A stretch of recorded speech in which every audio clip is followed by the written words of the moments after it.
Is Hunter Biden a national security threat? That's not a question that would come up before me, Congressman. You're the head of the National Security Division, so it seems sort of on the nose. It's not in my practice or experience to identify individuals not in my purview. and to We've label heard that any individual, an American citizen, or any individual as a national security threat. Well, you would certainly concede that if the adult offspring of the President of the United States or the Vice President were compromised, that would be a national security threat, right?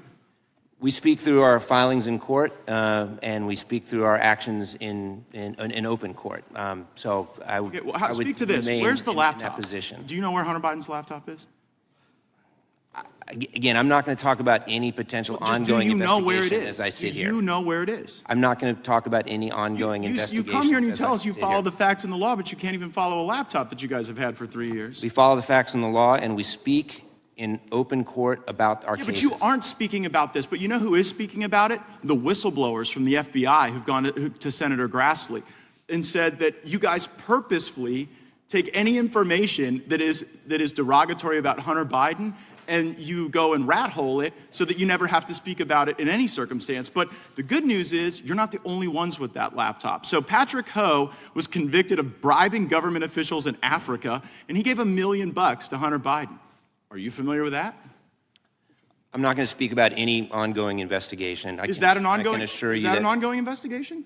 I'm not going to speak about any potential ongoing investigation. Don't you see that degrades the country's belief in you guys when you have whistleblowers saying that you're purposefully rat-holing this information, and then you come here and say you won't talk about it? I mean, you know, inside Hunter Biden's multi-million-dollar deals with a Chinese energy company, Washington Post, Matt Vizier, Chinese elite paid $31 million to Hunter and the Bidens, Peter Schweitzer in the New York Post. Hunter Biden's business partner called Joe Biden the big guy in panicked messages. Do you guys call Joe Biden the big guy at the Department of Justice?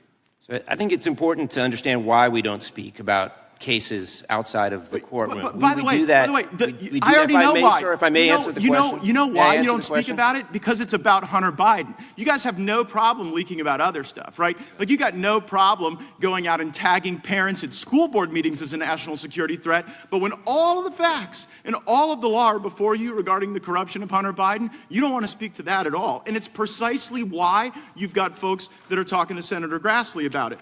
Bohai Harvest. So 10 days after Vice President Biden takes Hunter Biden to China, 10 days after this long, toiling venture of Hunter Biden that can't get off the ground, 10 days after they go, he automatically gets approved. So for a deal in China with Bohai Harvest. Have you guys looked into that? I'm not going to talk about any ongoing investigation. Well, you know who else is talking? Tony Bobolinsky. Tony Bobolinsky told the world that Joe Biden was cut in on a CCP energy deal that was orchestrated by Hunter Biden. Have you guys talked to Tony Bobolinsky?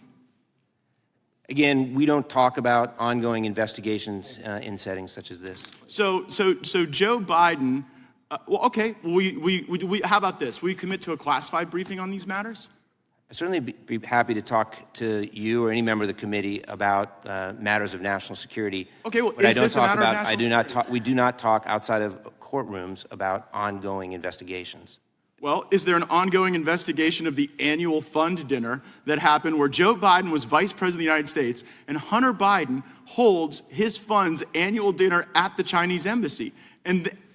But in order to do that, in order to get the Chinese embassy to roll out the red carpet for Hunter Biden and to raise money for his fund, he had to go to the embassy 30 minutes before and have a one-on-one meeting with the Chinese ambassador. Do you think it's possible that that meeting might have jeopardized national security?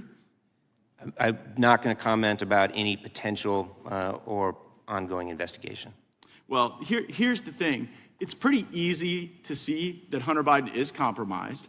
I think every American knows that's a threat to national security. I think we're watching a crime spree in progress that Hunter Biden is orchestrating.